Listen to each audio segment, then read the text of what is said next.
जळगाव जिल्ह्यामध्ये 18 नगर परिषदांसाठी उद्या मतदानाची प्रक्रिया पार पडणार आहे। या प्रक्रियेसाठी मतदान साहित्य घेऊन कर्मचारी केंद्रांवर रवाना झालेत। 18 नगराध्यक्ष पदासाठी तसंच नगरसेवक पदाच्या 464 जागांसाठी 1555 उमेदवार निवडणुकीच्या रिंगणात आहेत। जिल्ह्यात एकूण 977 मतदान केंद्रांवर उद्या मतदानाची प्रक्रिया पार पडणार असून त्यासाठी प्रशासन सज्ज झालंय। निवडणूक रद्द केल्याप्रकरणी भाजपने निवडणूक आयोगाला पत्र लिहिले। स्थगिती आणलेल्या जागांची निवडणूक रद्द करणं अयोग्य असल्याचा दावा भाजपने केला आहे। मतदानाला एक दिवस शिल्लक असताना निवडणुका स्थगित करणं अयोग्य असल्याचं मत भाजपने व्यक्त केलं। नंदुरबार जिल्ह्यातील अक्कलकुवा येथील जामिया शिक्षण संस्थेवर ईडीनं कारवाई करत छापा टाकला। या संस्थेला मिळणाऱ्या विदेशी फंडिंग आणि येथील रुग्णालयाबाबत भाजप नेते किरीट सोमय्या यांनी तक्रार केली होती। या ठिकाणी यमन येथील विदेशी नागरिकाच्या कुटुंबाचे अवैध वास्तव्यांमुळे ही संस्था चर्चेत आली होती।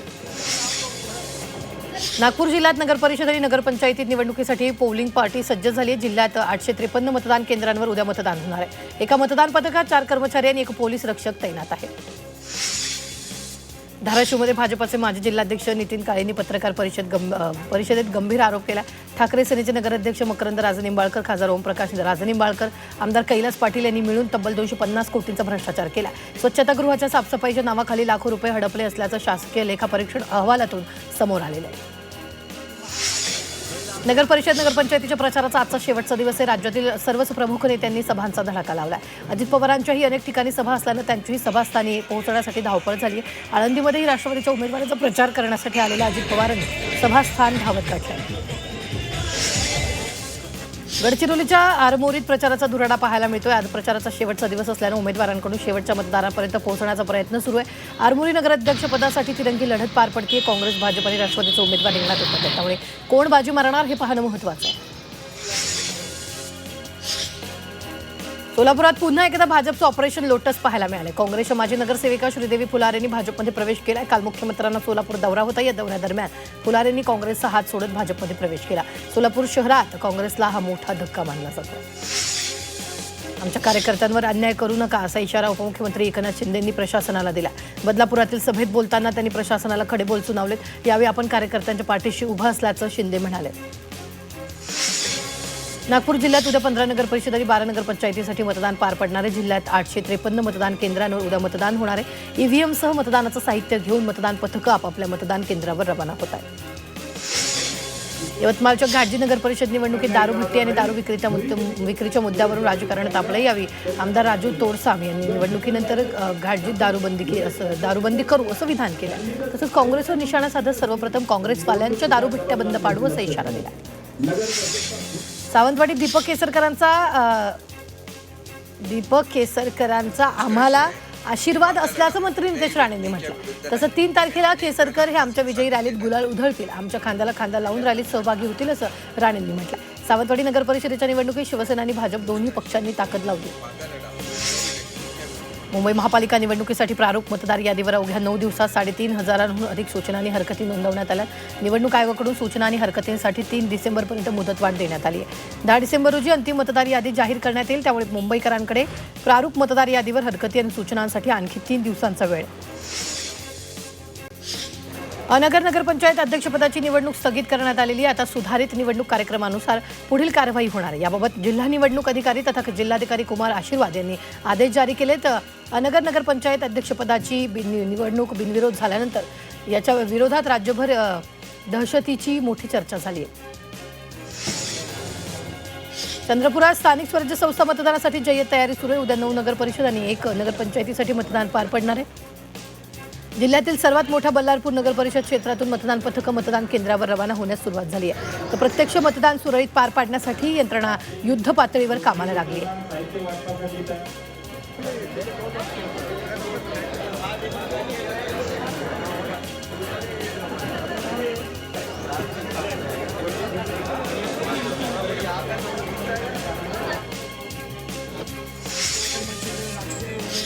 पुण्याच्या राजगुरुनगर येथील सभेत एक मनोरंजक प्रसंग घडला। कार्यकर्त्यांना भाषणादरम्यान अजित पवारांचा उल्लेख राज्याचे मुख्यमंत्री असा केल्यानं क्षणभर वातावरणात हलकीशी खसखस पेटली। राजगुरुनगरमधील सभेत कार्यकर्त्यांनी अजित पवारांना राज्याचे मुख्यमंत्री म्हणताच मला उपमुख्यमंत्री म्हणावा, मुख्यमंत्री नाही असा विनोदी इशारा दिला। महाराष्ट्र राज्याचे मुख्यमंत्री मुंबईत काँग्रेसच्या सोबळाच्या नाऱ्यावरून खासदार संजय राऊतांनी टोला हाणलाय। बिहारच्या निकालानंतर आत्मविश्वास वाढला असेल तर सोबळावर लढावं असा टोला राऊतांनी हाणला। महाविकास आघाडीसोबत राज ठाकरे असणं गरजेचं आहे। राजसोबत आल्यास भाजपचा पराभव होईल असं राऊतांनी म्हटलंय. संजय राऊत आमचे शत्रू नाही, ते बरे झाले याचा आनंद आहे अशा शब्दात मुख्यमंत्री फडणवीस यांनी शुभेच्छा दिल्या. फडणवीस हे आमचे एकेकाळचे मित्र आहेत असं राऊतांनी म्हटलंय. तसंच आजारपणाच्या काळात मुख्यमंत्री फडणवीस यांनी आपले विचारपूस केल्याचं राऊतांनी म्हटलं. नगरपालिका निवडणुकीत भाजपच एक नंबरचा पक्ष बनेल असा विश्वास मुख्यमंत्री देवेंद्र फडणवीस यांनी व्यक्त केला. कालच भाजप प्रदेश अध्यक्ष रवींद्र चव्हाण यांनीही नंबर 1 हा नंबर 1च असतो, 2ला किंमत नसते असं वक्तव्य केलं होतं. त्यामुळे आता चर्चांना उधाण आलंय. शिवसेना उद्धव बाळासाहेब ठाकरे पक्षाचे खासदार ओमराजे निंबाळकरांनी उपमुख्यमंत्री एकनाथ शिंदेंची नक्कल केली आहे. गेल्या आठवड्यात संगमनेरमध्ये शिंदेंनी भाषणावेळी उद्योगमंत्री उदय सामंत यांना फोन लावला होता. यावरूनच ओमराजेंनी शिंदेंची खिल्ली उडवली. नगर परिषद निवडणुकीच्या पार्श्वभूमीवर राष्ट्रवादीचे खासदार सुनील तटकरे आणि शिवसेनेचे आमदार महेंद्र दळवी यांच्यात आरोप प्रत्यारोपाच्या फैरी सुरू आहेत. रोहा बदलते असं सांगणाऱ्यांना अलिबागमध्ये साधा उमेदवार उभा करता आला नसल्याचा टोला तटकरेंनी दळवींना लगावलेला आहे. वर्ध्यात नगर परिषद निवडणुकीच्या प्रचाराचा शेवटचा दिवस असून काँग्रेसकडून प्रचार रॅली काढण्यात आली. या रॅलीत माजी सैनिक मोठ्या संख्येने उपस्थित होते. तसंच वर्ध्यात काँग्रेसचा विजय होईल असा दावा काँग्रेसचे नगराध्यक्षपदाचे उमेदवार सुधीर पांगोळी यांनी केलेला आहे.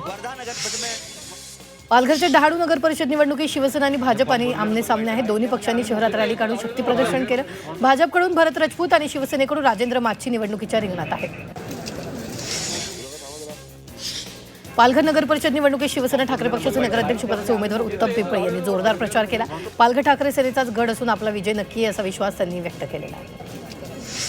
यवतमाळच्या उमरखेडमध्ये भाजपच्या उमेदवार निधी भुतडा यांच्या प्रचारासाठी WWE चॅम्पियन दिलीप सिंग राणा यांच्या रोड शोचं आयोजन करण्यात आलं.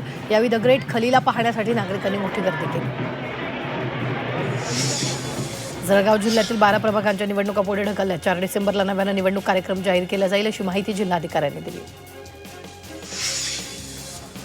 जालन्यातील भोकरदनमध्ये 2 वार्डातील निवडणूक लांबणीवर पडली. 20 डिसेंबरला मतदान होणार असल्याची माहिती निवडणूक आयोगानं दिली आहे. त्यामुळे आता उमेदवारांना धक्का बसला. कोल्हापूर महानगरपालिका प्रारूप मतदार याद्यांमधील घोळ वाढत चाललेला. आतापर्यंत प्रारूप मतदार याद्यांवर तब्बल 568 हरकती नोंदवल्यात. त्यामुळे मतदारांकडून तीव्र नाराजी व्यक्त केली जाते. येवल्यात नगर परिषद निवडणुकीसाठी प्रशासनानं तयारी पूर्ण केली. आज मतदान पेट्या आणि आवश्यक निवडणूक साहित्याचं वाटप करण्यात आलं. सर्व मतदान केंद्रांवर साहित्य सुरक्षितरित्या पोहोचावं यासाठी विशेष पोलीस बंदोबस्तही ठेवण्यात आला. नाशिकच्या पंचवटी विभागात मतदार याद्यांवर 800 हरकती दाखल झाल्यात. मतदार यादीमधील घोळाबाबत नागरिकांनी तक्रारी नोंदवल्या. मनपाच्या विभागीय कार्यालयात हरकतींचा गठ्ठा साचला. नागपुरातील 4 नगरपालिका निवडणुकांना स्थगिती दिली आहे. कामठी नगरखेडमधील प्रत्येकी 3 जागांची निवडणूक पुढे ढकलली. काटोल रामटेकमधील 2 जागांचीही निवडणूक पुढे ढकलली. जळगावच्या नशिराबाद इथे नगरपंचायत निवडणुकीत भाजप शिवसेना युतीच्या उमेदवारांच्या प्रचारार्थ भव्य रॅली काढण्यात आली. रॅलीत मंत्री गुलाबराव पाटील, भाजपचे आमदार सुरेश भोळे यांच्यासह पदाधिकारी कार्यकर्त्यांचा मोठ्या संख्येनं सहभाग झाला.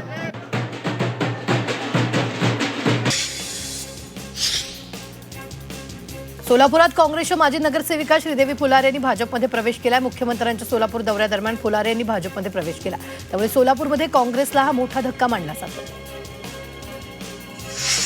जळगावच्या नशिराबाद इथं मंत्री गुलाबराव पाटलांकडून धार्मिक सौहार्दाचं दर्शन झालंय. भाषण सुरू असताना जवळील मशिदीतून अजान सुरू होताच गुलाबराव पाटलांनी आपलं भाषण थांबवलं. यावेळी अजान संपेपर्यंत संपूर्ण व्यासपीठावर शांतता पाळण्यात आली.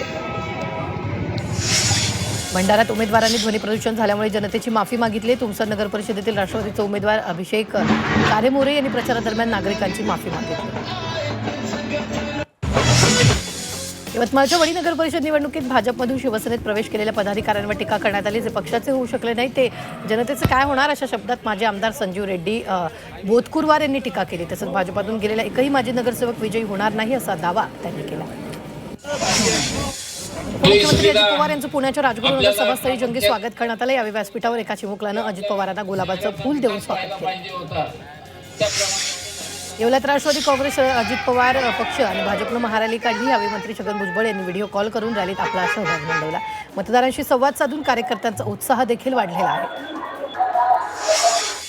नागपूरमध्ये आजपासून विधिमंडळ सचिवालयाचं कामकाज सुरू झालंय. 8 डिसेंबरपासून हिवाळी अधिवेशन सुरू होणार आहे. त्याच पार्श्वभूमीवर विधिमंडळाचे अधिकारी नागपूरमध्ये दाखल झाले. तसंच विधिमंडळ परिसरात सुरक्षेतही वाढ केली आहे. दिव्यांग कल्याणात पुणे महापालिका आघाडीवर 1 एप्रिल ते 18 नोव्हेंबर 2025 दरम्यान 3,500हून अधिक दिव्यांगांना 14,26,00,000चं अर्थसहाय्य पुणे मनपानं वितरित केलं. स्वयंरोजगार, शिक्षण, व्यावसायिक प्रशिक्षण, कृत्रिम अवयदान, दैनंदिन गरजा अशा विविध योजनांचा यात समावेश आहे. भाजप प्रदेश अध्यक्ष रवींद्र चव्हाण यांनी डोंबिवलीतील सावित्रीबाई फुले नाट्यगृहाची पाहणी केली. काही महिन्यांपूर्वी नाट्यगृहाच्या पीओपीचा स्लॅब कोसळला होता. त्या दुरुस्तीसाठी 12 कोटीचा निधी मंजूर करण्यात आला.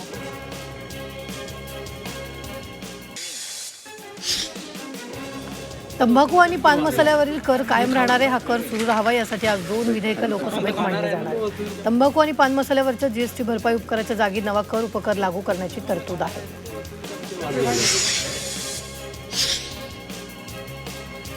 धुक्यामुळे पुण्यात 4थ्या दिवशी 40पेक्षा जास्त उड्डाणांना उशीर झाला. उत्तरेतील दाट धुक्याने एअरलाईन्सकडून विमानाची देखभाल दुरुस्तीचा विमानसेवेवर परिणाम झाला. विमानाला उशीर होत असल्यानं प्रवाशांना मनस्ताप सहन करावा लागतोय.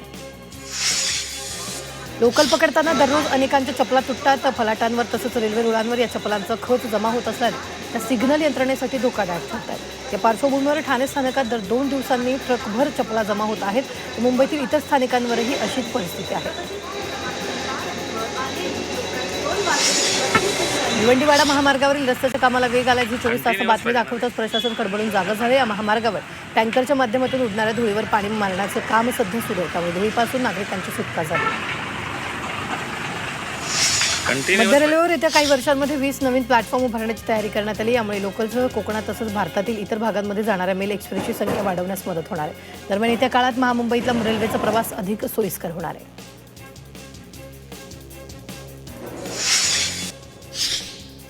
संभाजीनगर ते परभणी दरम्यान 177 किलोमीटर अंतरात रेल्वे मार्ग दुहेरीकरण प्रकल्पासाठी जमीन संपादनाची प्रक्रिया सुरू होते.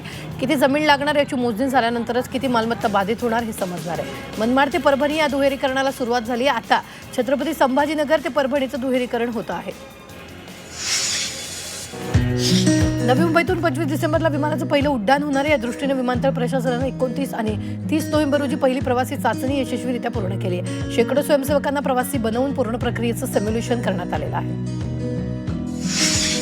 अकोला जिल्हाधिकारी कार्यालयासमोर शेतकऱ्यांनी विविध प्रलंबित मागण्यांसाठी मंजिरे वाजवत अनोखं आंदोलन केले. प्रशासनाचे लक्ष वेधून घेण्यासाठी पारंपरिक ग्रामीण पद्धतीनं मंजिरे वाजवत शेतकरी मोठ्या संख्येने उपस्थित झाले होते. सातबारा कोरा करावा, शेतकऱ्यांना कर्जमाफी द्यावी, तसंच यंदाच्या हंगामातील प्रमुख पिकांना योग्य आणि हमीभाव द्यावा अशा विविध मागण्यांसाठी आंदोलन करण्यात आलं.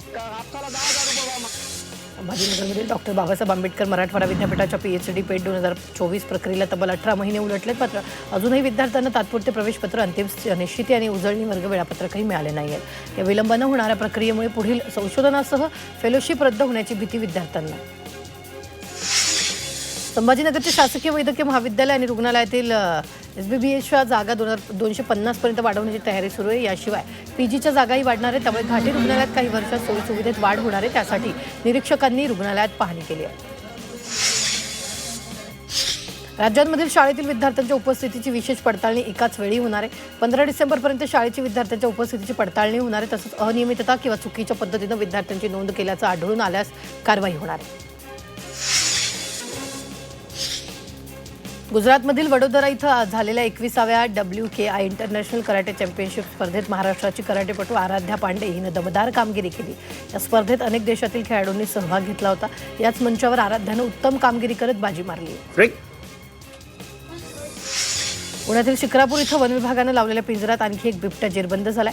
5 वर्ष वयाचा नर प्रजातीचा हा बिबट आहे. मात्र अद्याप या परिसरात बिबट्यांची संख्या मोठ्या प्रमाणात असून बिबट्यांना जेरबंद करण्याचं मोठं आव्हान वन विभागापुढे. 1 लाखांहून अधिक प्राणीप्रेमींनी भटक्या कुत्र्यांसाठी सर्वोच्च न्यायालयात स्पीड पोस्ट पाठवले. प्राणी कल्याणासाठी आमच्या लोकशाही व्यवस्थेत रस्त्यातील कुत्र्यांसाठी आम्ही कायदेशीररित्या लढत राहू असं प्राणीप्रेमींनी म्हटलं.